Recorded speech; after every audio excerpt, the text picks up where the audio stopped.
ও সনাতন, এইদিকে শোন। তুই যেখানে পড়িস নাকি সে পাঠশালায় জাম পাতা আর কদম পাতায় অঙ্ক শেখায় বুলবুলিরা। বলছিল কাল জটাইতলার টাকলু হীরা। অঙ্ক নাকি খুব শিখেছিস, সত্যি নাকি?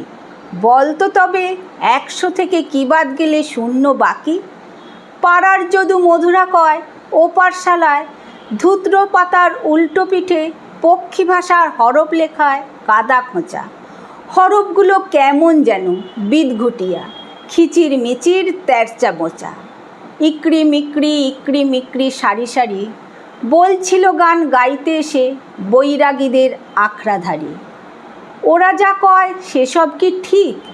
তুই কি সত্যি জানিস নাকি পক্ষী ভাষার ইলিক বিলিক? জানিস যদি বল তো দেখি, কোন হরফে ডালিম পাতায় চড়ুই করে লেখালেখি? বিলের ধারে বক বাবাজি একলা বসে ভর দুপুরে কোন হরফে লিখছে পাজি? লোকগুলো সব কেমন যেন এই এলাকার। কি কয় জানিস আশেপাশে? ভর্তি হবার পর নাকি তোর ও পাঠশালায় কেউ ওঠে না উপর ক্লাসে। ফেল করা নেই, পাশ করা নেই, ঘুরছে সবাই এলেবেলে। শালিক বুড়ো নিত্যে চেঁচায়, ভেদ কিছু নেই পাশে ফেলে, ভেদ কিছু নেই পাশে ফেলে, ভেদ কিছু নেই পাশে ফেলে।